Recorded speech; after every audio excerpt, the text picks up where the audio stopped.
The cold was the first thing I noticed.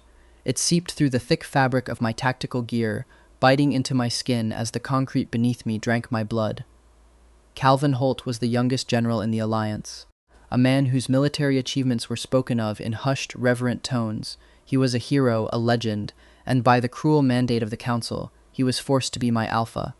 I remembered the day we registered our union, the sterile white walls of the Council office, the way my hands had trembled as I offered him a small, hopeful bouquet of white lilies.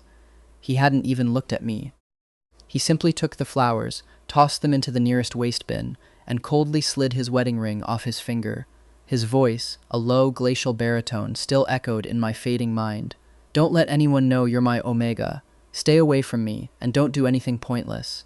I smiled weakly, the copper taste of blood heavy on my tongue. "I don't think I'll be able to make it back this time. If our marriage is dissolved by my death, General Holt will probably be ecstatic." I had taken a bullet to the side. The blood was leaving my body at an alarming rate, a warm, terrifying pulse against the frigid air of the abandoned compound. Gritting my teeth, I braced my spine against the crumbling plaster wall, fighting the encroaching darkness. My fingers, slick and clumsy with my own blood, fumbled to pop open my personal medkit. I began violently stuffing the deep wound with hemostatic gauze. Even as a seasoned military medic, I never imagined a day where I would be applying trauma care to my own shattered body. The adrenaline was a mercy, temporarily numbing the searing agony.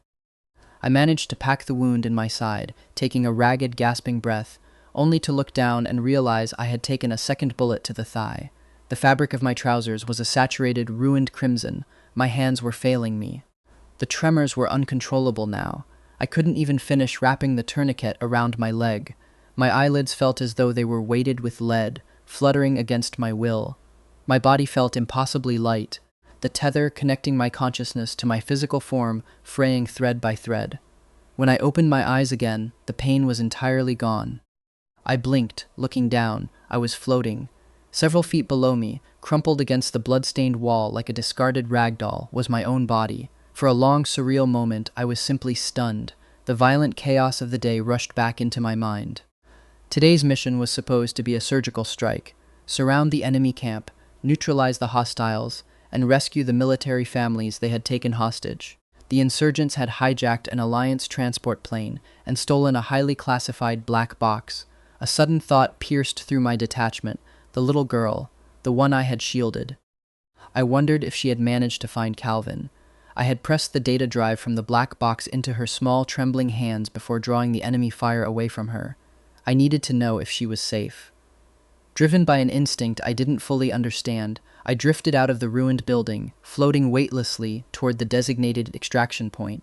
From a distance, I spotted him immediately. Calvin. He was standing at the very front of the formation, clad in his dark navy combat uniform. His peaked military cap cast a sharp shadow over the upper half of his face, emphasizing his chiseled jawline and the prominent bob of his Adam's apple. Even without the oppressive, heavy weight of his S-class alpha pheromones filling the air, he possessed an aura of absolute authority. He was a force of nature, intimidating and untouchable. "Where is the attending medic?" Calvin's voice cracked like a whip through the humid jungle air. "Step forward." In the dead, suffocating silence of the ranks, a single soldier stepped out. It was Edward. He was an Omega medic, and ironically my roommate at the barracks. Calvin stalked toward him, his boots crunching against the gravel. "Where did Lillian go? Why didn't he return with you?" They were standing close, dangerously close. At that distance, I knew exactly what Edward was experiencing. The last time I was that close to Calvin, his scent had completely enveloped me. It was breathtaking, fresh and overwhelmingly deep, like a dense pine forest immediately after a torrential downpour. It was a scent that commanded submission, one that belonged exclusively to Calvin Holt. Edward must have caught a heavy wave of it, because a stark, desperate flush instantly crept up his neck and colored his cheeks. I don't know, sir," Edward stammered. Then, lowering his voice conspiratorially, he added, "Lillian has never been one for protocol. He probably got scared of the crossfire and ran off." My spectral heart plummeted. "Is that so?" Calvin's tone was dangerously flat, his expression an unreadable mask as he turned on his heel and walked back to the front of the line. I surged forward, desperately reaching out to grab the sleeve of his uniform. "No! That's a lie! How could I ever be a deserter?" We've been married for a year, Calvin. How could you take another man's word and assume I am a coward? My hand swept right through his arm, grasping nothing but empty air. I couldn't touch him. I had no voice to defend myself. And, if I was being painfully honest with myself, there was no denying the bitter truth. Even after a year of marriage, Calvin Holt didn't know the first thing about me. We were rarely in the same room, let alone alone together.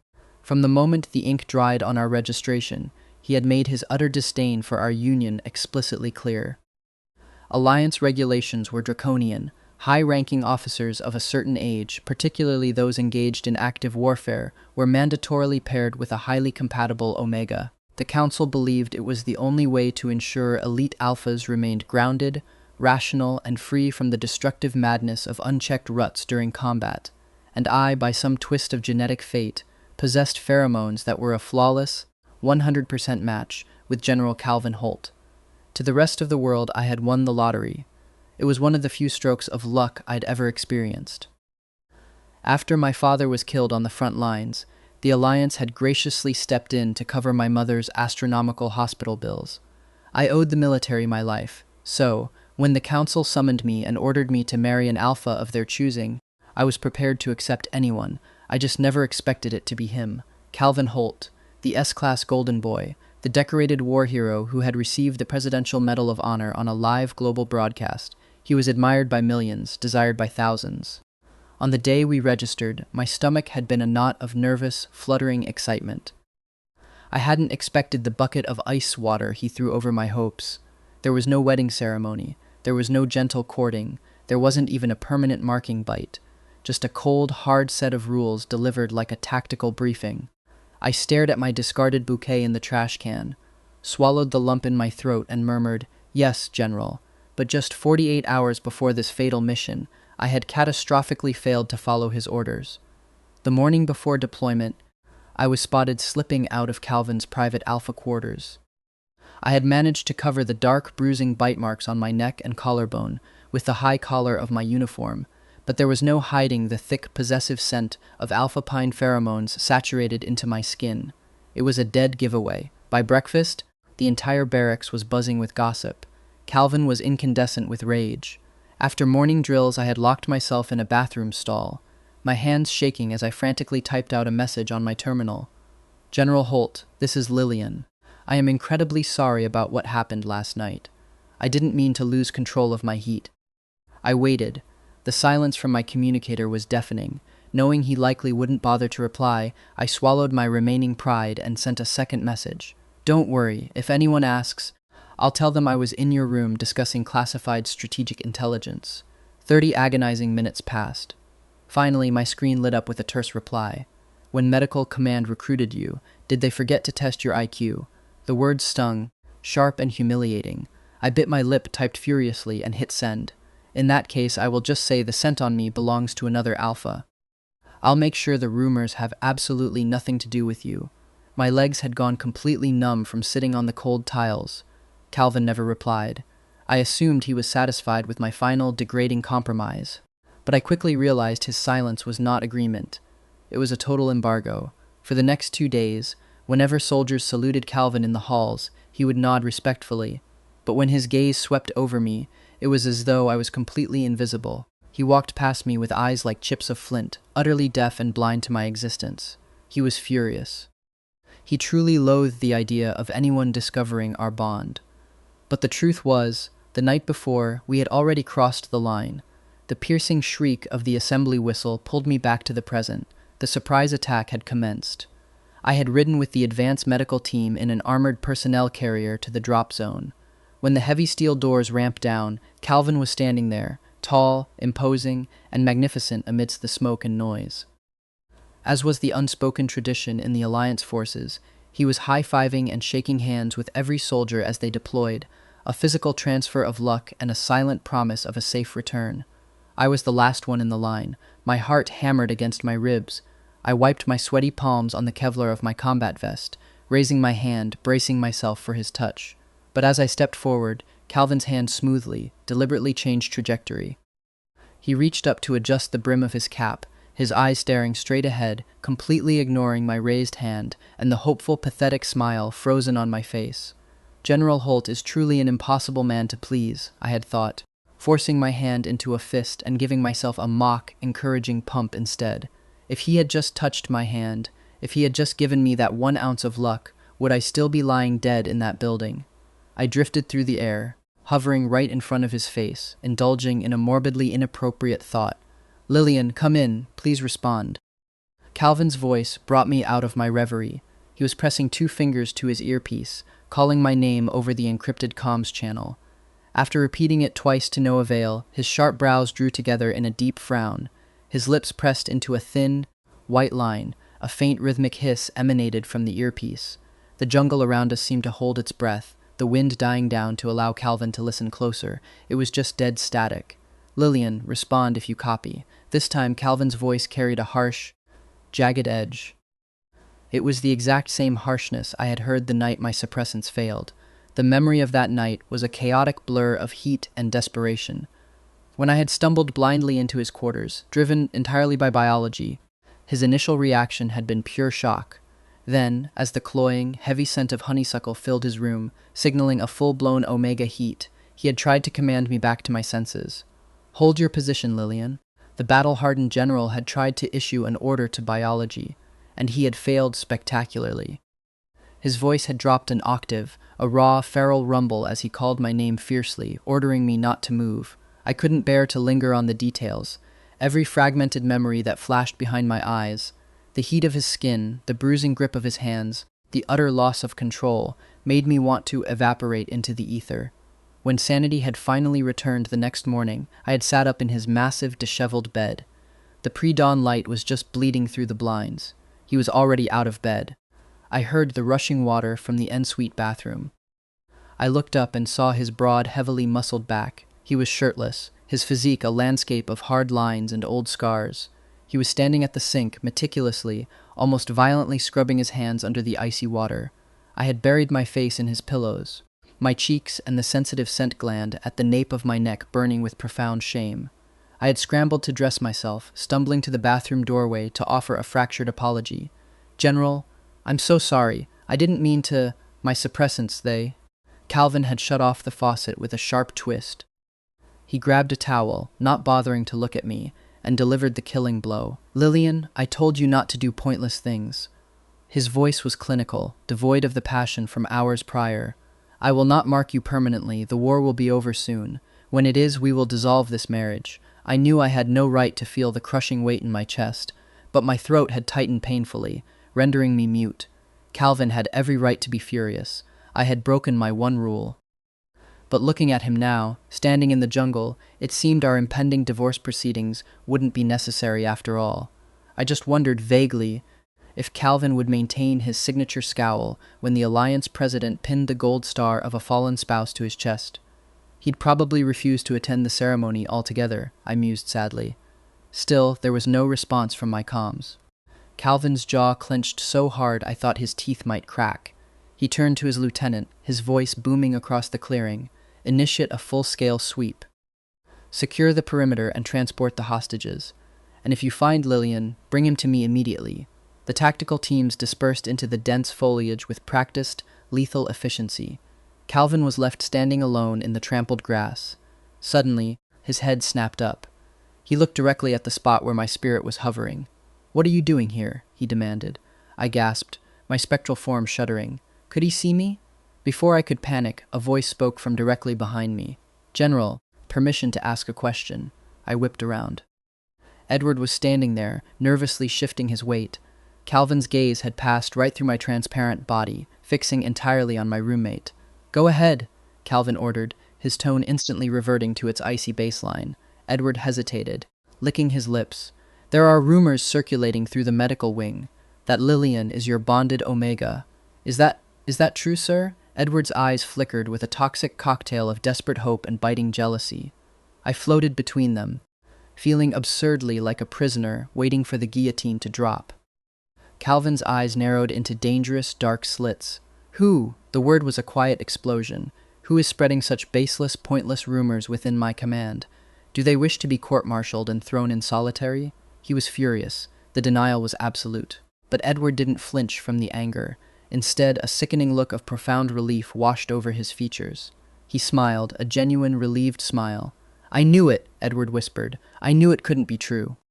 He saluted quickly and jogged off into the jungle to join the search teams. A large, waxy jungle leaf, caught in a sudden updraft, blew directly through my chest. It didn't hurt. My body was empty, a ghost of memory, but a sharp, phantom ache of humiliation struck my core. This is exactly how it should be, I thought, looking down at my translucent hands. Calvin has no reason to claim me. Even if I'm branded as an Omega with loose morals who sleeps around the barracks, I brought it upon myself. But the nagging question remained. Why had I gone into heat? The suppressants were military grade. The only thing that could break them was a direct, prolonged exposure to an S-class alpha, whose biology demanded a mate. But I couldn't remember. Just like the night of the deployment party a month ago, my memories were a blank, drunken slate. A scout suddenly broke through the tree line, sprinting toward Calvin and snapping a crisp salute. "Sir, all captured hostages have been secured and triaged. They are ready for immediate evac." My ethereal heart skipped a beat. "Is the little girl safe?" I wanted to scream. "Did she give you the drive?" "Good," Calvin replied smoothly. "Move them out, no!" "Not yet," I panicked. If they evacuated without the little girl, she'd be left behind in a war zone.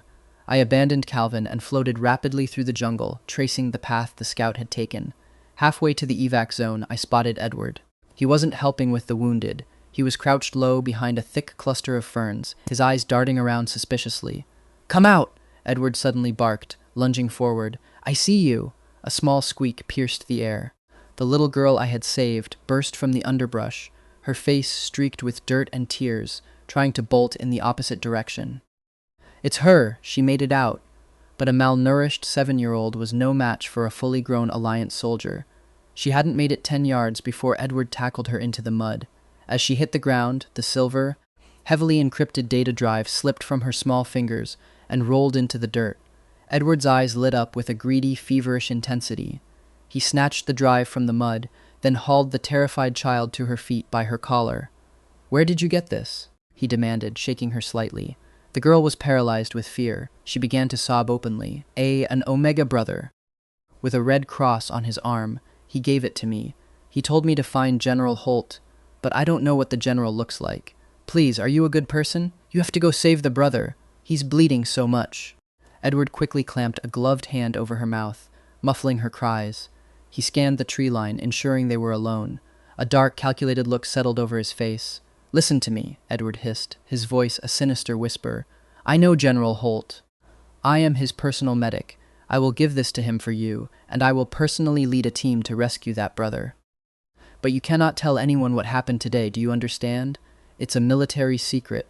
The naive child, desperate to save me, nodded vigorously against his hand. Edward released her, his lips curling into a triumphant smirk. He shoved her roughly toward the path leading to the hostage-holding area, tucked the priceless data drive into his tactical vest, and turned back toward the command post. I'm not going to be saved, I realized. A cold dread finally settling into my ghostly bones. He's going to leave me there to rot. "General," Edward shouted, breaking into a frantic run as he approached the clearing, waving his arms dramatically. He was acting so hard he forgot to salute. "General, I found it! I found the black box data drive." Calvin's posture instantly shifted from commanding to predatory. He closed the distance between them in 3 long strides, snatching the drive from Edward's hand. He inspected the casing, his eyes narrowing. "Where did you secure this?" Calvin demanded, his voice tight. "Did Lillian make contact? Did he bring it back?" "No, sir." Edward didn't miss a beat. He lowered his eyes, adopting a look of grim military duty. "I found it near the eastern perimeter, near the site of the primary firefight. The fleeing insurgents must have dropped it in their panic." "Edward!" I screamed, floating right up to his smug, lying face. "Why are you doing this?" "Calvin, look at him. He's lying to you." Calvin's face darkened like a thundercloud. He stared hard at Edward, his S-class instincts clearly sensing something foul in the air. "Is that so? Looks like you got extraordinarily lucky." "Corporal," he shoved the drive into his breast pocket. "Is there any sign of Lillian?" Edward remained silent for a long, torturous moment, milking the drama. Finally, he shook his head with feigned sorrow. "No, General, no sign." I stared at Edward, the pieces falling into place. The night I had stumbled out of Calvin's quarters, Edward had been the first person I ran into. He had looked at me with wide, horrified eyes, smelling the alpha scent radiating off me. When I returned to our shared room later, he had cornered me. "The whole unit is talking about you," Edward had spat, his face twisted with disgust. "They say you crawled out of the general's bed. The general is a man of honor, an untouchable hero. You need to publicly confess your lies and clear his name before you ruin him, you shameless whore." He hated me. He was infatuated with Calvin, and the thought of me sullying his idol had driven him to this. He wanted me dead, so the stain on his perfect general would be erased. "Is there anything else, Corporal?" Calvin snapped, his patience evaporating. Edward looked up, his eyes shining with an audacious, manufactured innocence. "Sir, since I recovered the data drive, if that is considered an act of exceptional merit, may I ask a personal question?" Calvin's jaw ticked. "Speak. In the future, sir, after the war, what kind of Omega do you intend to marry?" Before Calvin could answer, a massive commotion erupted from the staging area. The evac helicopters had arrived, and the rescued military families were bursting from the tree line, sprinting toward the waiting Alliance soldiers. The jungle echoed with a cacophony of suppressed sobs, joyous screams, and the frantic murmurs of reunion. Calvin turned his head, watching a bloodied Beta soldier collapse into the arms of his weeping Omega husband. The harsh, militant lines of Calvin's face softened incrementally. "Someone I love," Calvin murmured, his voice barely audible over the roar of the chopper blades. "I suppose I'll marry someone I love very much." I hung in the air, the words striking me harder than the bullets had. By all rights, I shouldn't be devastated. I had known from day one that I wasn't the person Calvin Holt loved. I was an administrative error, a biological convenience forced upon him by a bureaucratic council. But I was naturally optimistic. A fool, really. I had always secretly harbored the hope that with enough time, enough shared silence, enough loyalty, Calvin would look at me and finally see me. Hearing him confess his desire for real love out loud shattered that delusion permanently. I was the anchor dragging him down. If I survived, I would be keeping him from the life he truly wanted, a life where he could court an Omega he adored, propose on one knee, and mark them with pride and ceremony. Instead, he was chained to me, a plain, unremarkable medic he despised. "It's time to let go, Lillian," I told myself, feeling my spirit begin to dim. "If you ask for nothing, you can't be disappointed." The noise of the evac died down as the families were loaded up. A squad captain jogged over, snapping a salute. "General, all personnel are accounted for. We await your orders to dust off and return to base." Calvin nodded slowly. He reached for his comms unit one last time. His voice was low, vibrating with a tightly coiled frustration. "Lillian, I hope to God you aren't pulling a stunt to get my attention. It is not too late to break radio silence and fall in. But if I have to come into that ruin and drag you out, I will strip you of your rank and throw you out of the Alliance myself." The channel remained agonizingly silent. Calvin exhaled sharply. He turned to the squad captain. "Take the Vanguard and the civvies back to base. The rest of Alpha Team, lock and load. We are going back into the compound to find the medic." Edward stepped forward, his face pale with genuine panic. "General, sir, if we deviate from the secure route, we'll walk straight into their rigged tripwires and landmines. It's suicide." "With all due respect, Lillian is not worth—" Edward. Calvin cut him off. He didn't raise his voice, but the sheer, crushing weight of his alpha presence slammed into the clearing like a physical blow. Edward choked on his own breath, stepping back. "Say one more word about my soldier, and I will have you court-martialed for insubordination and left in a cell until you rot. Fall in." Edward's eyes filled with humiliated tears, his fists clenched tightly at his sides. He didn't say another word, falling into line behind the terrifying silhouette of the general. Just as the rescue squad was preparing to breach the camp perimeter, they crossed paths, with the final group of hostages being herded toward the choppers. Suddenly, at the very back of the line, the little girl stopped. She spun around, her eyes darting through the towering soldiers until she spotted the man with the silver stars on his collar. She broke away from the group, darting through the heavily armed men, and sprinted straight to Calvin, tugging desperately at the hem of his combat jacket. "You're General Holt, right?" she asked, her voice trembling but fiercely determined, looking up at the giant of a man. Calvin immediately dropped to one knee, bringing himself to her eye level. The harshness bled from his face. "Yes, little one, I am." The girl reached into the pocket of her oversized, blood-stained tactical vest. "My vest." She pulled out a crumpled, blood-soaked square of fabric and shoved it into Calvin's large, gloved hand. This was stuck to the brother's chest, she whimpered, her lower lip quivering. The Omega brother. He took his armor off and put it on me. He wouldn't let me take it off, and then the bad guys shot him. He bled so much. Her voice broke into a terrified wail. Did you find him? He's not dead, right? You saved him? Calvin stared at the oversized black vest engulfing her small frame. A look of absolute, unprecedented confusion washed over his stoic features. Slowly, with hands that suddenly seemed unsteady, he unfolded the bloody piece of cloth. It was an Alliance military ID patch, torn straight from the Velcro of a medic's uniform. Printed across the center, barely legible through the gore, was my serial number, 96511. Calvin's fingertips began to tremble violently. He stared at the numbers as if they were written in an alien language. Lillian, he breathed, the word a shattered whisper of disbelief. Then the alpha snapped. Calvin dropped the patch and gripped the little girl by her small shoulders, his eyes wild, frantic. Where is he? Where did he get hit? Where did you leave him? The girl burst into hysterical tears, shaking her head violently. I don't know. We were in the broken houses. He was covered in blood, lying on the floor. He couldn't stand up. She suddenly ripped herself from Calvin's grasp, turned, and pointed a tiny, accusing finger directly at Edward.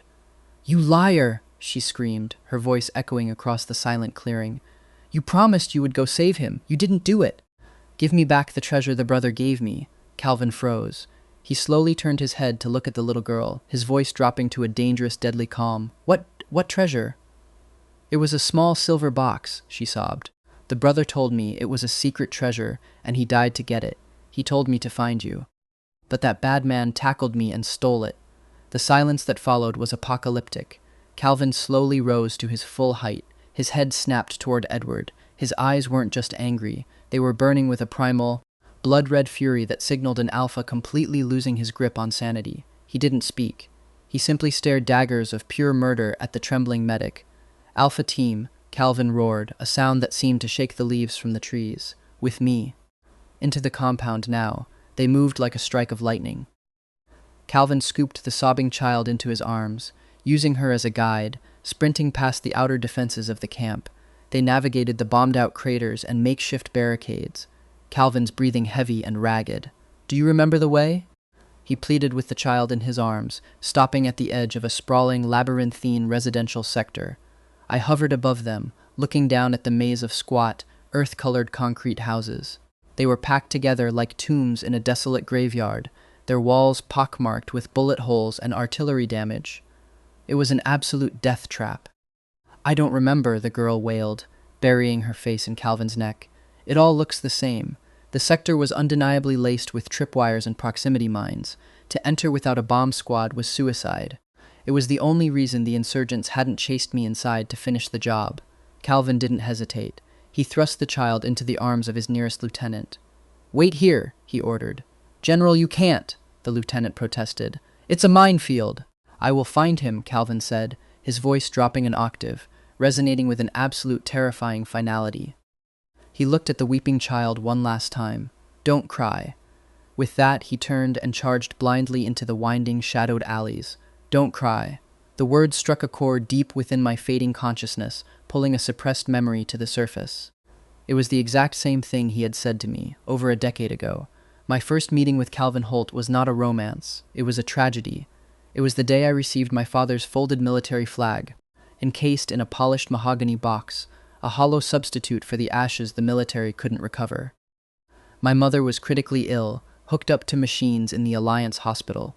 I was 10 years old, utterly alone, sitting on the edge of a concrete planter outside the hospital entrance, clutching the wooden box to my chest. I was trying to cry it all out quickly, silently, so I wouldn't upset my mother when I went back inside. But halfway through my silent sobs, a shadow had fallen over me. A boy stood in front of me. He looked a few years older, dressed impeccably in a junior cadet uniform, his leather boots polished to a mirror shine. Don't cry, the boy had said, his tone stiff, awkward, and entirely lacking in bedside manner. I had looked up at him through blurry eyes. His expression was fiercely serious, a miniature soldier playing a part. Your father died a hero, the boy recited, as if reading from a manual. You should be proud of him. Tears are for the weak. I had nodded, trying to obey, but the tears just kept coming, fat and hot down my cheeks. The boy's brow had furrowed in deep consternation, as if my crying was a complex tactical problem he couldn't solve. He hesitated, looking around, before awkwardly raising a stiff, gloved hand to wipe the tears from my face. "Calvin," a voice had called out. The boy had flinched, turning toward a sleek military vehicle idling at the curb. The officer waving him over was the same man who had delivered my father's flag. It should have been a fleeting, meaningless encounter. Calvin had certainly forgotten it the moment he walked away, but I hadn't. That boy's serious face had lived in my memory for years, morphing and maturing until it matched the broad, desperate back of the man currently tearing through a minefield to find me. He's leaving again, I thought, watching his silhouette dart through the ruins. Except this time, I'm the one who won't be here when he comes back. Calvin ran like a man possessed, kicking down splintered doors, sweeping room after room. As he neared the deep center of the residential block, a deafening boom shattered the air. A proximity mine. The shockwave blasted through the alleyway, sending a plume of gray dust and debris into the sky. When the smoke momentarily cleared, Calvin was on the ground. His uniform was shredded, his face coated in white dust and ash. He stared blankly at the house beside him, its reinforced wall blown wide open by the blast. He struggled to get to his knees, his muscles trembling, and immediately collapsed again. A thick river of blood ran from a gash near his temple, blinding his left eye. He didn't even try to wipe it away. Driven by sheer animalistic adrenaline, he scrambled up, limping heavily as he threw himself through the blasted opening of the house. He froze. Then his knees gave out completely, and he crashed to the floor. He had found me. I hovered in the corner of the ceiling, looking down at the horrific tableau. My physical body was slumped awkwardly against the cracked plaster. The pool of blood beneath me had stopped expanding, coagulating into a dark, sticky halo. I looked utterly devoid of life, my skin a waxy, translucent white. If I had to categorize the expressions I had seen on Calvin Holt's face, there were only two: the cold, unyielding mask of the general, and the dark, dominating intensity of the alpha. But the face he wore right now was entirely alien.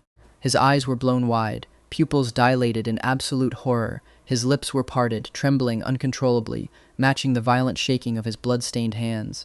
It was the face of a man staring into the abyss. It was pure, unadulterated terror. Could the great Calvin Holt, the man who chewed up battlefields for breakfast, actually be afraid? He raised a shaking hand, hovering at inches from my face, but he didn't dare touch my skin, as if fearing I would shatter into dust. Standard Alliance medical protocol dictated he should check for a carotid pulse or observe my chest for breathing to declare me Kiaya. He did neither. He completely rejected reality. Snatching the bloody roll of gauze from my lifeless fingers, he frantically began wrapping the gunshot wound on my thigh, pulling it so tight it would have made me scream if I were awake. Then, with a guttural, tearing sound rising from his chest, he swept my limp body into his massive arms, burying his face in my neck, and sprinted back the way he had come. The return trip was a blur. He burst from the tree line like a demon, ignoring the shock of his men. An armored medical transport had been brought to the perimeter. Calvin bypassed the medics entirely, leaping into the back of the transport and laying me down on the steel stretcher. Edward, desperate to maintain his cover, rushed forward with a trauma kit. "General, let me." "Get away from him," Calvin roared, backhanding Edward with such monstrous force the Omega was thrown across the cab, crashing into the steel bulkhead like a broken doll. "Don't you ever touch him?" Edward slumped to the floor, coughing up blood, clutching his ribs. He needs a hemostatic agent," he wheezed. The heavy doors slammed shut and the transport violently lurched forward, tearing down the jungle road toward the base. The rough ride caused my lifeless body to jolt on the metal gurney. Calvin snatched the auto-injector from Edward's trembling hand, ignoring the medic entirely. Calvin dropped to his knees beside the stretcher. He gently, almost reverently, lifted my head and placed it in his lap to cushion it from the jarring road. With his free hand, he grabbed trauma shears and began cutting away my ruined uniform, exposing the horrific entry wounds I had tried to pack. He was a veteran. He knew how to save a life. But his hands were shaking so violently that when he tried to pour the coagulating powder into the wound, half of it spilled uselessly onto the floor. The atmosphere in the back of the transport was suffocating. The beta guards sat in stunned, terrified silence. Only the little girl, huddled in the corner wrapped in a shock blanket, dared to speak. Is the brother going to die? She whispered, tears streaming down her face. Calvin didn't look up. He bowed his head over my chest, pressing his blood-soaked hands against my wounds. No, Calvin choked out, his voice cracking, shedding every ounce of his command. He is not going to die. I won't let him. I drifted down, sitting on the bench beside the weeping child, desperately wishing I could hug her and tell her none of this was her fault. The memory of what happened in that house played out in my mind. After sending the hostages out, I had found the little girl paralyzed by fear in a storage closet. She had forgotten her own name. I took off my heavy Kevlar vest, strapping it around her tiny frame, telling her to be brave. She had told me about the men with the loud saw in the next building. I knew exactly what that meant. They were trying to cut open the heavy black box to extract the lightweight data drive. I had snuck over, surprising them just as they popped it open. I managed to secure the drive, but the firefight was brutal. Outgunned and out of ammo, I had dragged the girl into the deeper ruins to hide.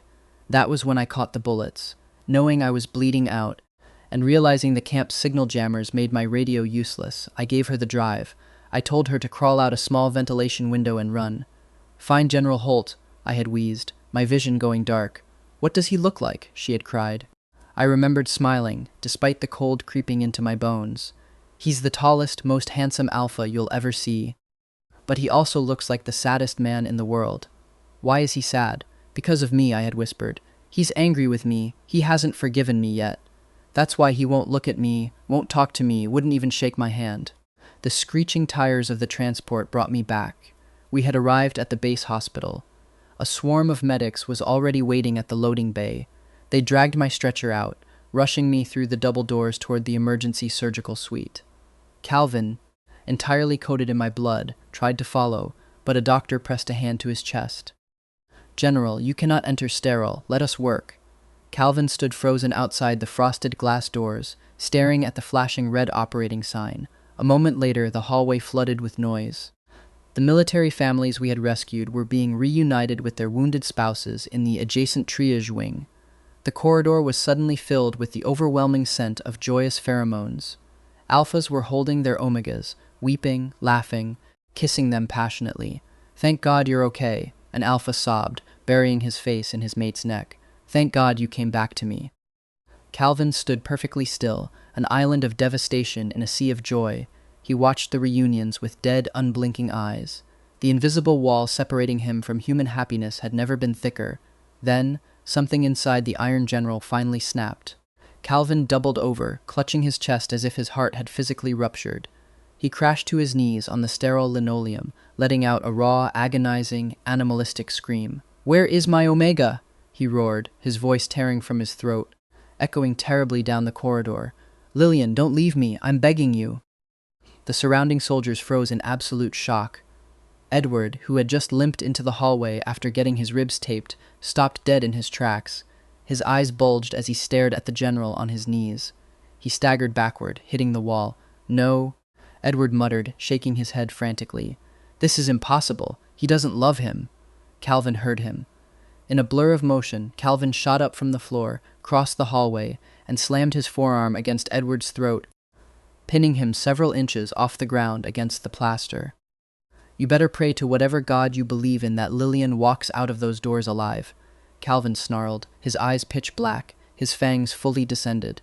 "Because if he dies, I am going to rip you apart with my bare hands." He watched with morbid satisfaction as Edward's face transitioned from pale white to a suffocating purple, only dropping the medic when he was seconds away from passing out. Two beta guards rushed over, dragging the gasping, terrified Edward away before the general committed murder in the hallway. I floated closer, my spectral brow furrowed in utter confusion. Is he worried about me? But why? Calvin Holt had seen thousands of men die. He had always handled the casualties of war with cold, unyielding professionalism, and I was nothing to him, a paper spouse, an unwanted burden. He didn't love me. He had said it himself just an hour ago. "Are you angry again?" The tiny voice cut through the tension.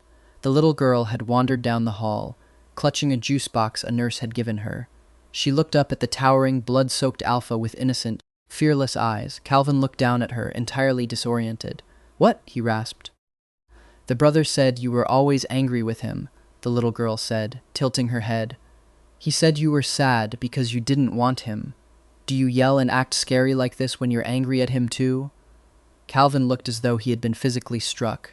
The color completely drained from his face, leaving him a ghastly ashen gray. Slowly, painfully, he turned his gaze back to the glowing red sign above the surgical doors. No, Calvin whispered, his voice shattering into a million pieces. Tears, hot and unbidden, finally spilled over his lashes. I wasn't angry at him. I was a coward. I couldn't figure myself out. That's why I pushed him away. He closed his eyes, his Adam's apple bobbing sharply as he swallowed down a sob. When he wakes up, when I see him again, I'm going to tell him. I have to tell him. The doors to the emergency room burst open. A lead surgeon, his scrubs covered in blood, sprinted out, his face grim. He cut off Calvin's confession. General Holt, Lillian might not make it. I need you to authorize immediate notification to his next of kin. Calvin stared at the man, the world dropping out from beneath his feet. How could he not make it? He's strong. The surgeon looked deeply uncomfortable by the general's unraveling. His heart has already stopped, sir. We are actively performing CPR. And we will continue resuscitation protocols for another 40 minutes, but you need to prepare for. My heart has stopped. I looked down at my hands. They were fading, dissolving into mist. I was leaving. I looked at Calvin. He was staring blankly at the swinging doors. Suddenly, the air in the hallway shifted. The atmospheric pressure dropped so rapidly my spectral ears popped. A faint, icy blue aura began to radiate from Calvin's skin. His breathing escalated into harsh, ragged pants, and a dark, feverish flush consumed his face. The scent hit the hallway like a physical shockwave. Though I was a spirit and lacked biological senses, I could see the pheromone particles, dense, heavy, and wildly erratic, fluting the space. Calvin was descending into a catastrophic, grief-induced rut. Panic erupted. Beta doctors and nurses began screaming, physically shoving any nearby alphas and omegas toward the stairwells to evacuate the floor before the S-class pheromones triggered a mass biological riot. In less than a minute, the pale blue aura around Calvin ignited into a violent, deep blue manifestation of raw alpha energy. It looked as though he was burning alive from the inside out. His knees buckled under the sheer force of his own biology. He collapsed to the floor, gritting his fangs, his claws gouging deep trenches into the linoleum. A brave, heavily armored beta riot medic charged forward with a pneumatic syringe loaded with elephant-grade suppressants. Calvin, lost to the feral madness of a dying mate bond, lashed out with a blind backhand, sending the heavy beta flying 10 feet down the corridor. Slowly, agonizingly, Calvin dragged himself back to his feet. He staggered toward the operating room doors like a zombie, his body rejecting every law of physics just to get closer to his omega. He slammed his hands against the frosted glass, pressing his burning forehead to the pane. "Lillian," he roared, a sound of such profound, apocalyptic heartbreak it seemed to crack the walls. "Give me one more chance, please." In that exact fraction of a second, an impossible thing happened. I smelled it, even as a ghost. Without lungs or a nervous system, the scent cut through the veil of death. It was the scent of a deep pine forest, heavy with petrichor after a violent storm. It was Calvin. It was my alpha, calling me back from the void. My soul suddenly felt impossibly heavy. The scent grew blindingly intense, wrapping around me like physical chains. The next second, the sterile white hallway vanished, and I was violently sucked into a spinning, lightless vortex. Outside the doors, Calvin finally succumbed to the agony. His eyes rolled back, and he collapsed, unconscious, against the glass. He was treated like a wild, dangerous beast. The medical staff had to use tactical restraints to strap the unconscious general to a reinforced steel bed in a subterranean isolation ward. They pumped his veins full of synthetic, military-grade suppressants, just to keep his core temperature from cooking his own brain. For days he thrashed against the leather cuffs, trapped in a relentless, feverish nightmare. His mind dragged him backward in time. He dreamed of himself as a young child, standing rigidly beside his towering father, Commander Warren Holt, reciting the sacred vows of the Alliance military. The scene violently shifted.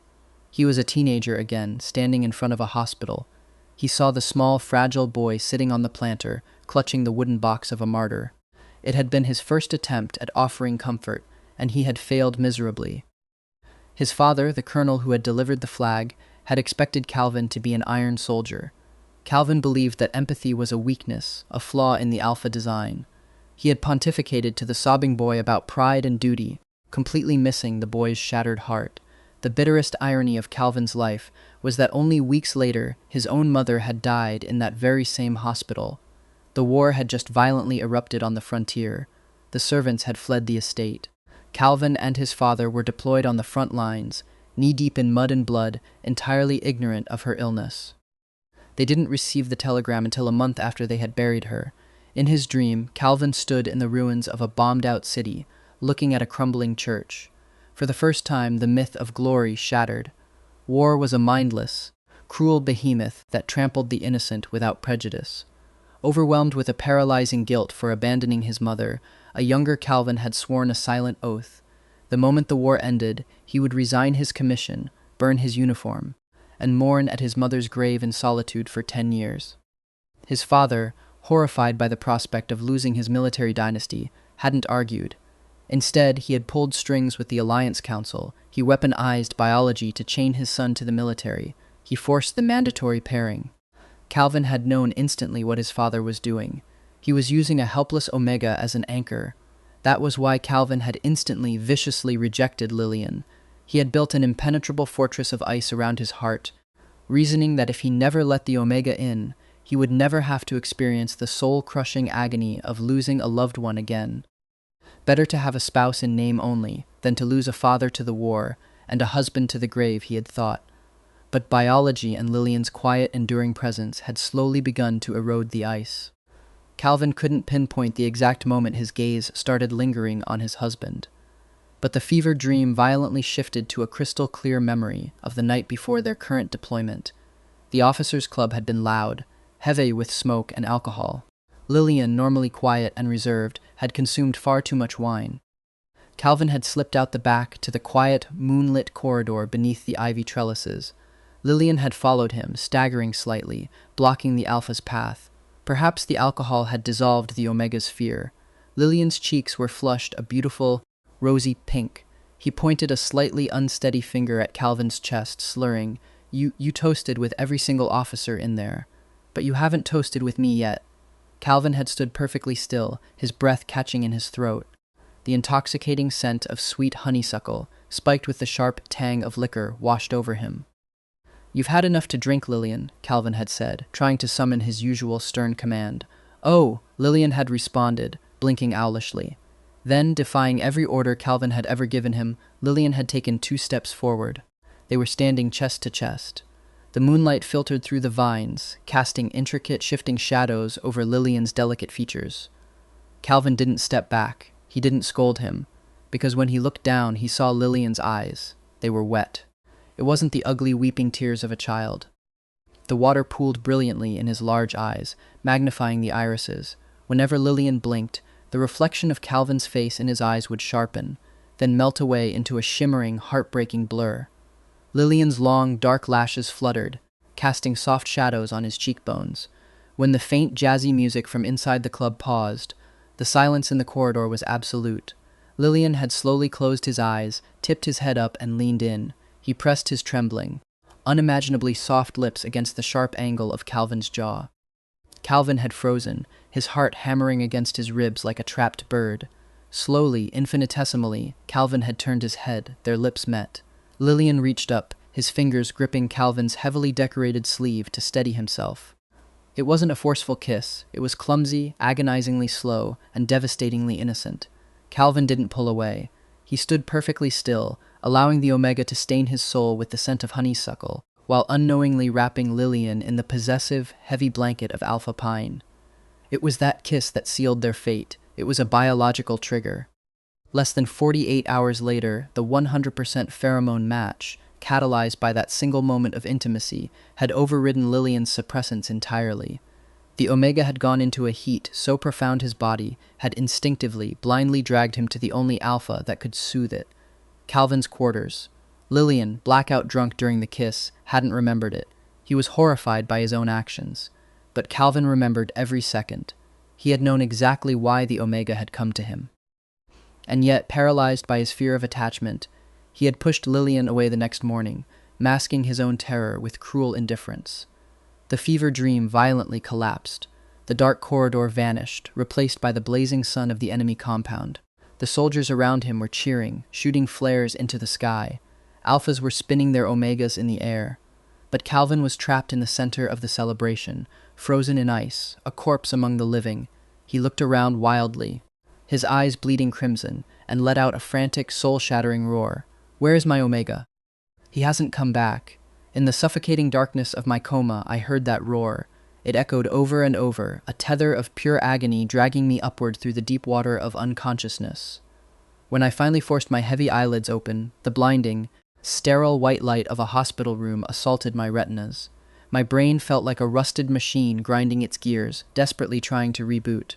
I heard the rhythmic beep beep beep of a heart monitor. My heart monitor. A shadow moved over me. A deeply lined, stern face swam into focus. "Lillian," a gruff, commanding voice said. "You're finally awake." I stared blankly at the gold insignia pinned to the collar of his pristine dress uniform. 3 stars. It took several agonizing seconds for my sluggish brain to connect the dots. It was the commander of the Alliance Army, Warren Holt, Calvin's father, the same man who had handed me the wooden box all those years ago.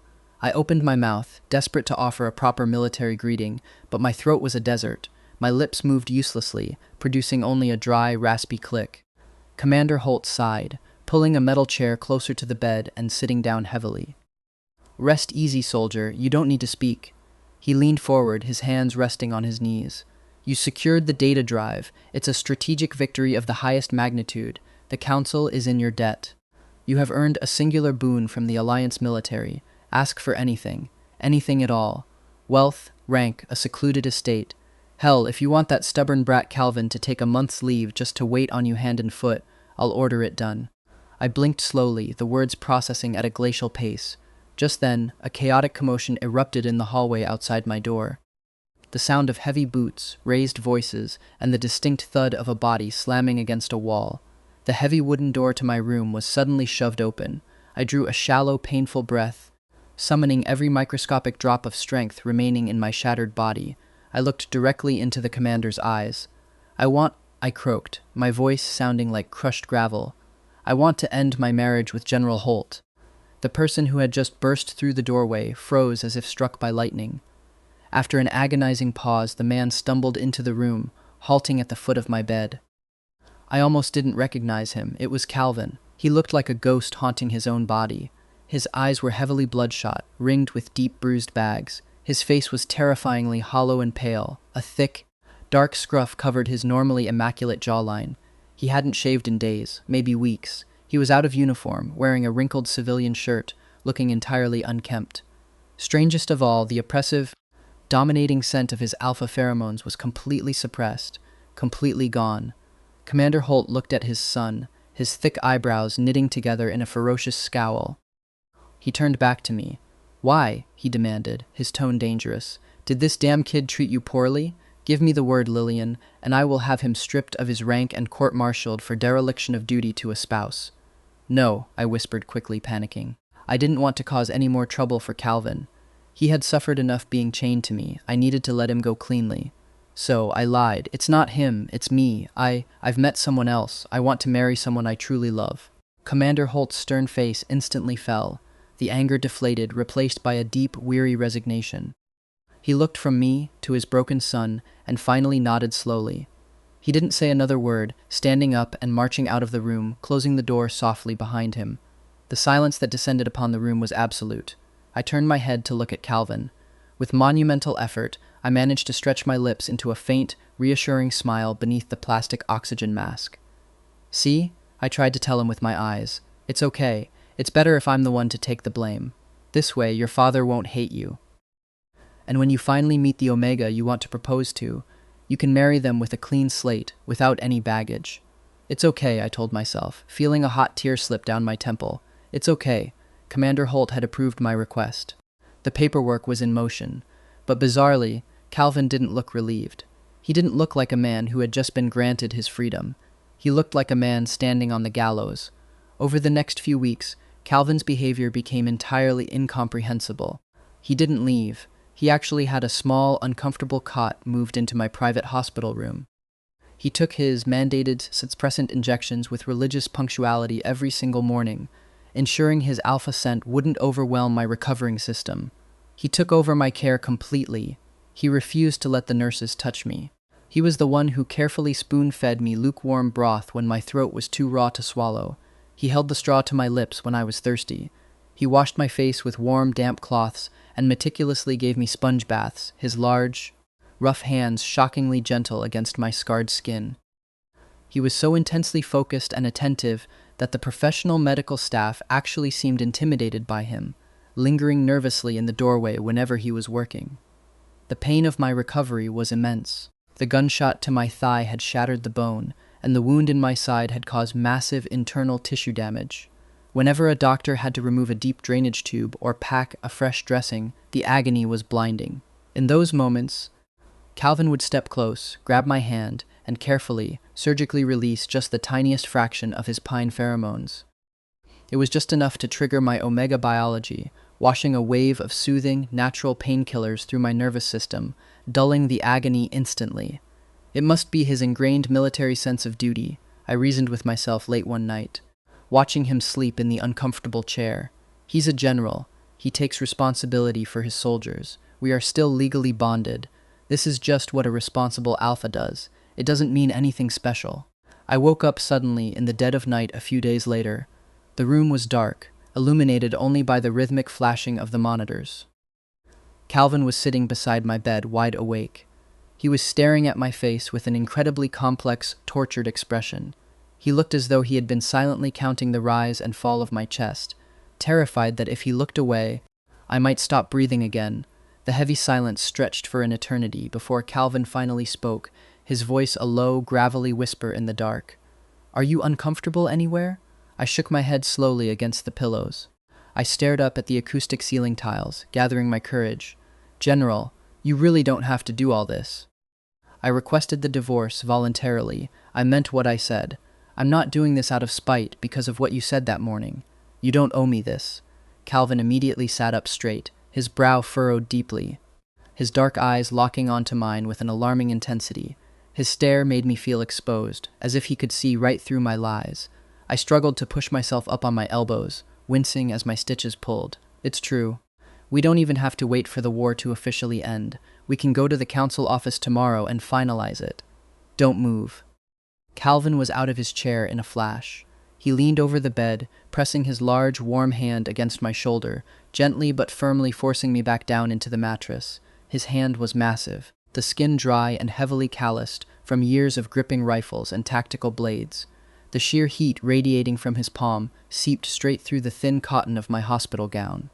An involuntary shiver racked my body, and I felt a furious, humiliating blush explode across my chest and race up my neck to my face. Calvin froze. He stared intently at my flushed cheeks for a long moment. Suddenly, his expression shifted to genuine alarm. "Do you have a fever?" Without waiting for permission, he shifted his hand, pressing his entire palm flat against my forehead. His hand was so large it covered my brow and half my eyes. He didn't move it. He just stood there, breathing softly, his thumb resting dangerously close to my temple. I didn't dare breathe. I lay perfectly rigid. "Your hand is too warm," I stammered, my voice barely a squeak. "You can't get an accurate read like that. Please, take it off." "General." "Is that so?" Calvin's voice dropped lower, vibrating with a strange magnetic resonance right above my face. It made the tips of my ears tingle furiously. Finally, the crushing heat of his hand lifted. But before I could sigh in relief, a larger, darker shadow fell over my vision. Calvin leaned down. I felt the ghost of his breath against my skin, and then the impossibly soft, dry touch of his lips pressing gently against my temple. I paralyzed entirely, my brain short-circuited. How could he kiss me? Why would he kiss me? He hates me. He's just using his lips to check my temperature. That's an old field medic trick, I rationalized frantically. But the test seemed to be lasting an agonizingly long time. His lips lingered against my pulse point, his breathing slightly elevated. I blinked rapidly, my heart hammering against my ribs. I really don't have a fever, General." Thankfully, Calvin finally straightened up, stepping back and allowing the cool hospital air to hit my flushed skin so I could breathe normally again. "You must be incredibly busy at Central Command," I babbled, desperate to fill the silence. "You really don't have to stay here and play nurse. I won't go back on my request for the divorce. You don't need to keep fulfilling your duties to me just to keep me happy." Calvin looked down at me, listening to my frantic rambling with infinite patience. Slowly, his expression soured, a dark cloud passing over his eyes. "Are you trying to get rid of me, Lillian?" he asked, his voice laced with genuine hurt. I didn't dare meet his gaze. The emotional whiplash was too much for my exhausted body. Feeling the heavy pull of sleep dragging at my consciousness again, I just half-closed my eyes, burrowed deeper into the sterile white blankets, and shook my head weakly. "We will talk about all of this after you are fully recovered and discharged from this hospital," Calvin declared, his tone leaving absolutely no room for argument. Sleep. Without warning, the intoxicating, heavy scent of a rain-swept pine forest bloomed in the small room. Calvin was intentionally releasing his pheromones, wrapping me in a thick, invisible blanket of alpha protection. It completely robbed me of my anxiety and my ability to argue. Before I could formulate another thought, I slipped into a deep, dreamless, perfectly peaceful sleep. It was a full month later when the doctors finally declared me fit for discharge. My leg was still stiff, requiring a cane for longer distances, but I was alive. I took a military transport back to the base barracks to pack my belongings. When I pushed open the door to my old dorm room, I froze. Two massive Alpha infantrymen were sitting on the bunks, polishing their boots. Calvin, who had followed me up the stairs carrying my duffel bag, stepped up behind me. "The military families we rescued have been permanently relocated to the base," he explained smoothly over my shoulder.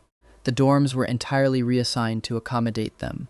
I frowned, looking down the busy hallway. "So, where is my new billeting assignment?" "Because your leg hasn't fully healed," Calvin said, smoothly taking my elbow to support my weight. "The medical board determined you require assistance. You will be living in my quarters." I stopped dead on the staircase landing, planting my cane firmly. I turned to look at Calvin. He was a full head taller than me, his dark eyes looking down into mine with a carefully constructed neutrality. I gently but firmly pulled my elbow out of his grasp. I painfully climbed one more step up the landing so we were perfectly at eye level. "No." Calvin looked down at his suddenly empty hand. He flexed his fingers, a muscle feathering in his sharp jaw. He paused for a long time before asking in a low, tight voice, "Why?" The early autumn sunlight was streaming through the reinforced window on the landing, painting half of his face in golden light and plunging the other half into deep shadow. He looked like a statue of a tragic hero. I used to be absolutely terrified whenever he used that low, demanding tone. But dying seemed to have permanently cured my fear of Calvin Holt. "Because we are going to dissolve our marriage shortly," I said, my voice steady and calm. "Living together now would be highly inappropriate and inconvenient." He had already forced himself to play the devoted husband in the hospital for a month. If we moved into his private quarters together now, in such intimate proximity, it would be absolute torture for him to keep up the charade. Furthermore, I was done. I refused to let my biology be manipulated by his pheromones anymore. I needed a clean break. Calvin slowly lowered his hand, his fingers curling into a tight fist against his thigh. He looked away, staring out the window at the drilling soldiers below. "The base is at maximum capacity, Lillian. There are literally no spare rooms available." I looked at his rigid profile. "That's fine. It's still early in the day. I can take a transport into the city and find a hotel for the night." He snapped his head back to look at me, alarmed. "A hotel? Yes, because of my leg. I can't participate in heavy combat training or field deployments anymore. So, while I was bedridden in the hospital, I applied for a civilian transfer to the Central Military Hospital in the capital city. They accepted my application. I start next week." I looked at Calvin's absolutely devastated, astonished face and offered a polite, professional smile. I reached down and took the strap of my duffel bag from his loose grip. "Could you arrange for a motor pool car to take me to the city, General?" Calvin didn't answer. He didn't let go of the bag immediately either. A brief, tense tug-of-war ensued before he finally surrendered it. "Can't you stay here?" he asked, his voice suddenly sounding painfully young. "In the Alliance Military Command? If you don't like field hospital work, I can make calls. I can get you a research position." "Anything. I like it," I said truthfully, taking a step back to put distance between us. My smile grew slightly more genuine. "I'll be working in the surgical clinic during the day, and I've enrolled in grad school for the evenings. That way, even if I'm not dodging bullets on the front lines, I can still save a lot of lives." Calvin stared at me as if he was seeing me for the very first time. He looked like a man who had just realized he was holding a diamond right as it slipped through his fingers and shattered on the floor. "General Holt?" I prompted gently. He jolted slightly, violently blinking away whatever emotion was trying to surface. He forcefully snatched the duffel bag back from my shoulder. "I'll drive you." The ride to the city was agonizingly silent. Calvin drove his personal SUV, his knuckles white on the steering wheel. He booked me into a high-end, long-stay hotel near the Central Hospital and paid for the first week up front, ignoring my protests. After carrying my luggage up to the suite and dropping it in the bedroom, Calvin lingered. He stood on the plush rug by the entryway, his massive frame looking entirely out of place in the elegant civilian decor. He shifted his weight from foot to foot, looking like he desperately wanted to say something, but the words were trapped behind a dam of pride and fear. "General, it's getting late," I said softly, standing by the open door. "You have a 2-hour drive back to base. Please drive safely." Calvin stood there quietly. The dim, warm light from the entryway sconce cast a halo around his broad shoulders. He cleared his throat, his tone reverting to a stiff, military bark. "Your leg. The doctors said you need daily physical therapy. You haven't had your deep tissue massage today." The small hotel room suddenly felt incredibly small and far too warm. "I can do it myself," I said quickly, a genuine spike of panic in my voice. I gripped the doorknob tighter. "Please, General, you need to leave now." No one in the history of the Alliance had ever successfully ordered Calvin Holt around. He ignored my command entirely, taking 3 slow, deliberate steps toward me. "You need a hot compress applied first to loosen the muscle tissue. And how can you possibly guarantee your technique and pressure are correct when working on your own limb?"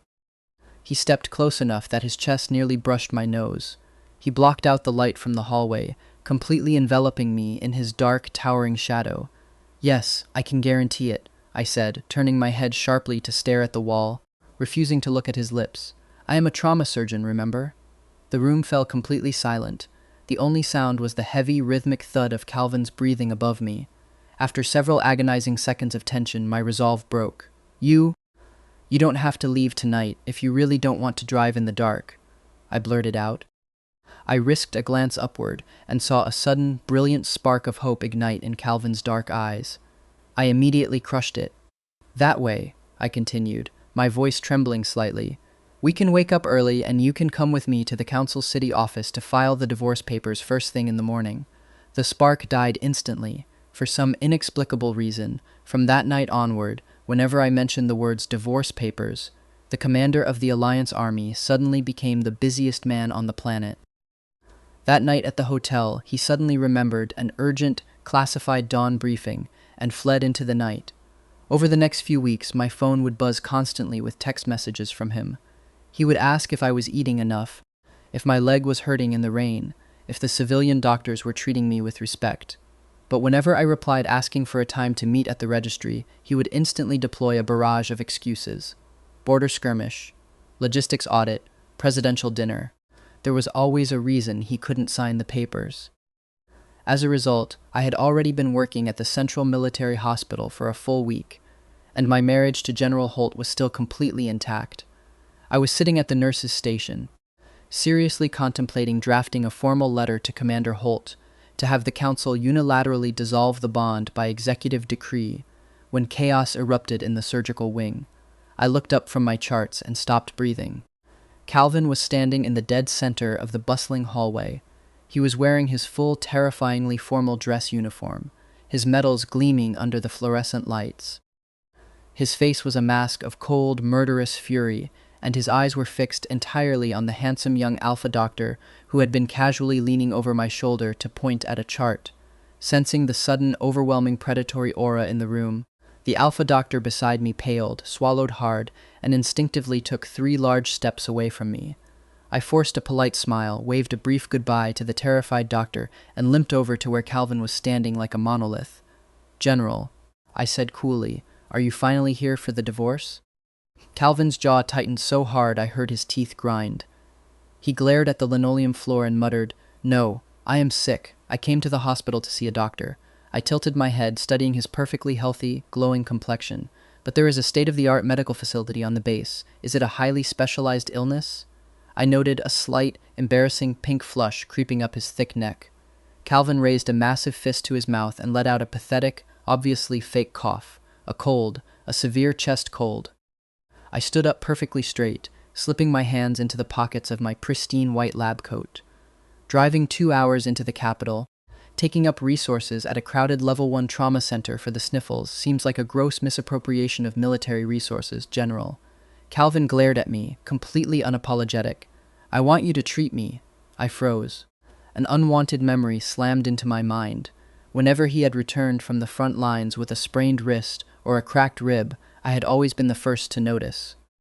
I would hear him suppressing a cough from across the barracks and sneak premium painkillers and cold medicine into his aide supply bag. I used to care so desperately, but I had learned my lesson. General, if you have a cold, you need to go downstairs and pull a ticket for the internal medicine clinic, I said, locking my eyes onto his stoic face. I am a trauma surgeon now. I do not treat the common cold. Good day. With that, I turned on my heel and walked briskly down the hall toward my office. As I passed him, his large hand shot out, his fingers wrapping gently but firmly around my bicep. Lillian. Calvin seemed to use a monumental amount of physical effort just to say my name. His voice was a low, pained rumble, stripped of all its military bravado. Actually, I just came because I wanted to see you. My breath caught. Why did he want to see me? It was probably just an obsessive habit formed after a year of mandated pairing. Alphas were notoriously territorial. He probably just hated seeing another alpha standing so close to his property, even property he intended to discard. If I was going to survive this, I had to be ruthlessly decisive. I gently pulled my arm free. I looked him dead in the eye and spoke with chilling calm. General, please find the time in your schedule to finalize this divorce as soon as possible. As you once ordered me, let's stop doing pointless things. I walked away, leaving him standing alone in the sterile hallway. But Calvin Holt was a man who conquered nations. He did not know how to retreat. Less than 4 days later, the emergency bay doors blew open. Paramedics rushed in a stretcher. I was on rotation. I jogged over, only to freeze in horror. It was Calvin. He was sitting upright on the gurney, his combat shirt sliced open. He had taken a piece of heavy shrapnel to his right arm. The wound was horrific. A jagged, gaping tear so deep the stark white of his humerus bone was clearly visible beneath the torn muscle. He didn't look at the doctors swarming him. He stared directly across the trauma bay, locking eyes with me. He seemed entirely oblivious to the alarming amount of dark red blood pouring from his arm onto the floor. The scent of his blood hit the air, carrying the faint, intoxicating trace of crushed pine needles.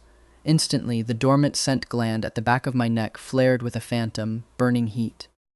My omega biology was screaming at me to run to my wounded mate. I gripped the edge of a stainless steel counter to anchor myself. The head of trauma picked up the internal phone and dialed my pager.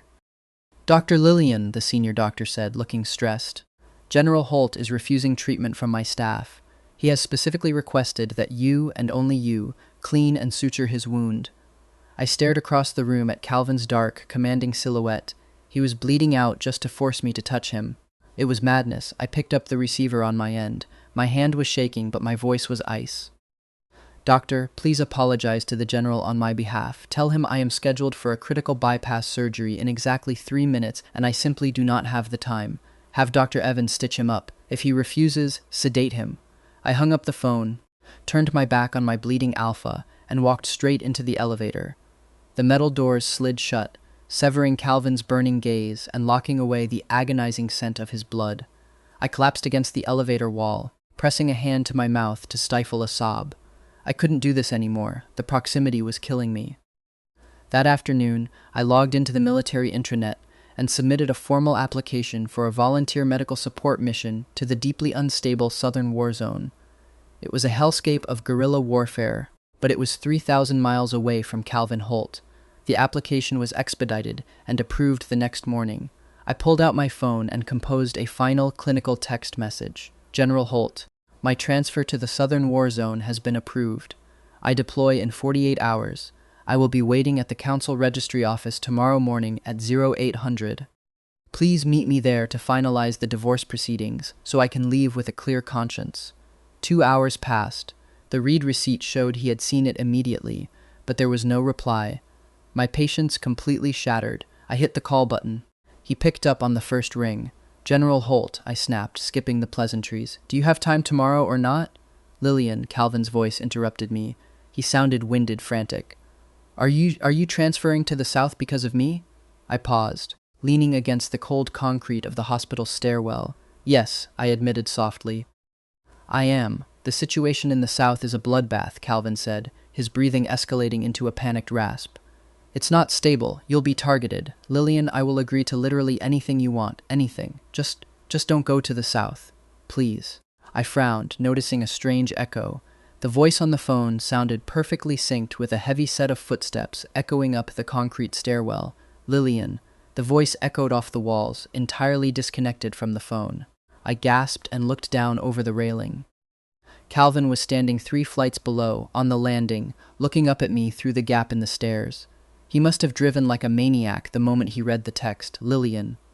He called my name again, looking up at me. His tone was stripped of every defense, every wall he had ever built. It was a voice filled with an unprecedented naked vulnerability. He was pleading, "Don't go, okay?" His broad chest heaved violently, whether from sprinting up the stairs or sheer terror, I couldn't tell. I looked closer and felt a spike of nausea. The thick white bandages wrapped around his right arm were completely soaked through, seeping fresh, stark scarlet blood down his wrist. He had torn his stitches open rushing to get here. I gripped the railing, fighting the urge to run down to him. "Can we go register the divorce tomorrow, Calvin?" Calvin's lips pulled back in a grimace of pure agony. He struggled to form the words, looking like a man forced to swallow glass. "Actually, I know what you heard me say to Edward in the jungle." I cut him off, my voice echoing coldly down the concrete shaft. "You denied our relationship to a subordinate. You took the word of a liar and assumed I was a coward who abandoned his post. You announced, in front of your entire platoon, that you were waiting to marry an Omega you truly loved. So, General, let's take your own advice. Let's stop doing pointless things. You didn't believe in me then, and now I don't believe in you." Calvin stared up at me, his face a mask of absolute devastation. His lips parted, opening and closing silently as he searched for a defense that didn't exist. He had no excuses left. As I turned my back to the railing to walk away, the dam finally broke. "Okay," he shouted, his voice cracking violently. "Okay, I will be there, at 0800, on time." I stopped, closing my eyes as a heavy, painful sigh of relief tore from my lungs. It was over. Then, drifting up the stairwell, barely louder than a whisper, I heard Calvin say, "I'm sorry." The next morning, the sky was a bruised, heavy gray, threatening rain. I stood under the grand marble portico of the Alliance Council's Civil Registry office. I arrived at 0730. 0800 came and went. By 0900, the rain began to fall in sheets. Calvin was nowhere to be seen. He wasn't answering my texts. His phone went straight to an automated military voicemail. By 1100, as the registry prepared to close for the lunch hour, my phone finally rang. It was an unknown military extension. I swiped to answer, my blood boiling with indignation. "Dr. Lillian?" It was the voice of Calvin's personal aide, trembling and shrill. "Sir, the General. The General was in a severe collision on the highway heading into the city. He's critically injured. He can't make the appointment." I scoffed, rolling my eyes at the sky. He must be lying to me again. Calvin Holt has absolutely zero credibility. A car crash, really? Ha! I let out a bitter, humorless laugh. "Please inform the General that faking a medical emergency to avoid paperwork is a childish trick that stopped working on me weeks ago." I was genuinely furious now. I gripped the phone tight. "Tell him to get his ass here and sign these papers right now. Do you hear me? Right now." The line went dead silent. For a long, terrifying moment, the only sound was the static of the connection. Then the aide let out a horrific, choked sob. "Dr. Lillian? He's not faking. The General, he really can't come. They're cutting him out of the vehicle." The call abruptly disconnected. I stood paralyzed on the steps of the registry for a full minute, admiring what I thought were the superb, Oscar-worthy acting skills of Calvin's staff. Scowling, I shoved my phone into my pocket and stormed off through the rain, heading back to the hospital for my afternoon shift. The moment the automatic doors of the hospital lobby slid open, a chaotic cacophony assaulted my ears. The hospital-wide PA system was blaring an absolute emergency code. Code red. Trauma Bay 1. All available attending physicians from cardiothoracic surgery, neurosurgery, and the ICU report to the emergency department immediately. Mass casualty incoming. Code red. My heart skipped a violent beat. My medical instincts took over. I broke into a sprint, shrugging off my wet coat and grabbing a sterile white lab coat from a passing cart. I fell into step beside a frantic ER resident sprinting down the hall. "What happened?" I yelled over the alarm klaxons. "Massive pile-up on the interstate," the resident yelled back, breathless. An armed insurgent cell hijacked a civilian bus full of hostages. An Alliance officer in a civilian SUV spotted them. He rammed his own vehicle head-on into the bus to stop it from crashing through a checkpoint. He saved 30 civilians, but his SUV was crushed like a tin can. Paramedics said he was barely clinging to life when they extracted him. The floor dropped out from beneath me. The world tilted violently on its axis. I nearly collided with a nurse rushing out of a supply closet. "Sorry," I gasped, stumbling blindly forward. The nurse didn't even look back. It suddenly hit me with the force of a freight train. "I'm sorry." That was what he had said in the stairwell. Calvin's "I'm sorry" was the last thing he was ever going to say to me, and I hadn't even given him the dignity of a response. My heart felt as though it was being gripped by a vice, twisting and shredding the muscle. I couldn't breathe. My vision tunneled. I didn't realize I had reached the double doors of Trauma Bay 1 until someone physically grabbed my shoulders. "Dr. Lillian!" Thank God! I looked up, utterly bewildered. Standing in front of me was Calvin's aide. The young soldier was covered in rain and soot, his face streaked with tears and motor oil. He fell to his knees in the hallway, grabbing my lab coat. "Please, Lillian, you have to save him," the boy sobbed hysterically. "The surgeons. They told me to call Commander Holt. They told me to call his father because they said the general isn't going to make it." It felt like someone had swung a baseball bat into the back of my skull. I mechanically pushed open the heavy swinging doors to the trauma bay. The first thing that hit me was the smell. It was a tidal wave of pure, concentrated pine pheromones, laced heavily with the metallic, sickening copper tang of arterial blood. It was the scent of an S-class alpha in the throes of a violent death. Then the visual registered. All I could see was red. There were massive, spreading pools of it on the sterile white tiles. It was dripping off the edges of the trauma table. It was Calvin's blood. A human being cannot lose that much blood and survive. It was biologically impossible. My own body suddenly felt like it was on fire. My scent gland throbbed with an excruciating, sympathetic agony.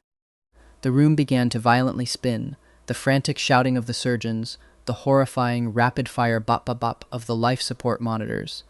It all faded into a dull, underwater hum. Every step toward the table was an agonizing struggle against gravity. I pushed past 2 cardiothoracic surgeons, my eyes locked on the table. Calvin was lying there, completely unrecognizable. His body was broken, but his face was terrifyingly pale, completely relaxed, and utterly peaceful. I think I screamed his name. Or maybe my vocal cords had paralyzed, and the sound only echoed inside my own shattered mind.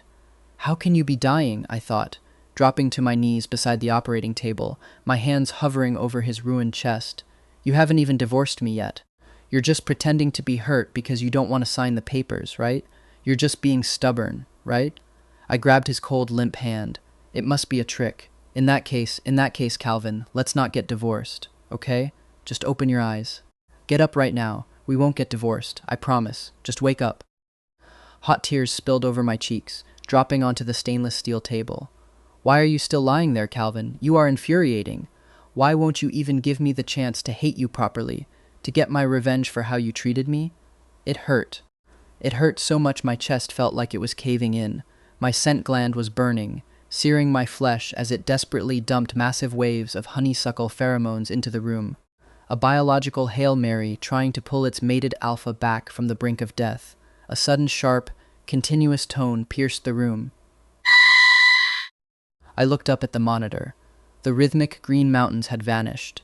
There were only 3 flat, unbroken lines stretching across the black screen. "Time of death," the lead surgeon whispered, his shoulders slumping in defeat. He reached out and gently began to pull the plastic respirator mask off Calvin's face. They had given up. The greatest medical minds in the Alliance had given up on my alpha. "But he is still my alpha," my brain screamed. I stood up, ignoring the hands trying to pull me away from the sterile field. I leaned entirely over the operating table, pressing my body against his. I buried my face in the crook of his bloody neck, letting the overwhelming scent of honeysuckle melt directly into his fading pine. I leaned down and gently pressed my lips to his cold, pale forehead, then to his closed eyelids, then the tip of his nose, and finally I captured his soft, chilling lips with my own. Tears streamed relentlessly down my face, mingling with the blood and the sweat, making our kiss wet and salty and desperate. I poured every ounce of my soul, my biology, my love into him. Suddenly, a sound cut through the silence. Beep. The lead surgeon froze. Beep, beep.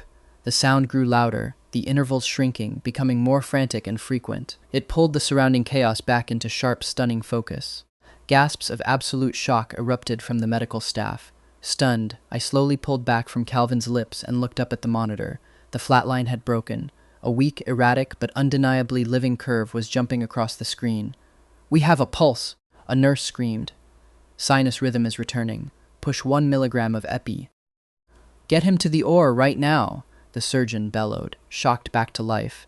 Before I could process the miracle, I was violently grabbed by the shoulders by 2 burly orderlies and physically shoved out of the rescue circle, pushed through the double doors into the hallway as they sprinted Calvin's gurney toward the surgical suites. It was 72 hours before they allowed me back into his room. When Calvin finally woke up, by some stroke of divine timing, I happened to be sitting silently by his bedside, his dark eyelashes fluttered. He slowly opened his eyes, squinting against the dim light. He turned his head on the pillow and his gaze instantly locked onto me. The monitors beside him spiked slightly. It was a monumental struggle for him to part his dry lips. He stared at me with an intensity that could melt steel. "You," he rasped, his voice sounding like torn sandpaper. "You saved me." I nodded, biting my lip hard as my vision instantly blurred with hot, fresh tears. "Don't cry," Calvin whispered hoarsely, a weak echo of the boy he used to be. I reached up and wiped my face haphazardly with the back of my sleeve, trying to maintain some shred of my dignity. I sniffled, crossed my arms over my chest, and forced my voice into a mask of cold professionalism. "These are tears of joy, General," I said haughtily. "Now that you are miraculously awake and stable, we can finally proceed with the divorce. I'll have the council bring the papers to your bedside." Calvin slowly closed his eyes. He took a shallow, rattling breath, then opened them again. He frowned, a tiny ghost of a smirk playing at the corners of his bruised mouth. "You're going back on your word, Dr. Lillian," he accused softly. I stiffened. "What?" He managed a weak, lopsided smile, his dark eyes shining with a profound, overwhelming adoration. "In the trauma bay," he whispered, his voice incredibly tender. "Even in the dark, I heard what you said. You said, we wouldn't get a divorce. You promised." A furious blush exploded across my face. I had thought he was dead. I didn't think he could hear me begging. "Well, you went back on your word first," I retorted, refusing to back down, my voice trembling with a mix of indignation and overwhelming relief. "You explicitly promised me in the stairwell that you would be at the registry on time to sign the papers." Calvin blinked slowly, tilting his head slightly on the pillow.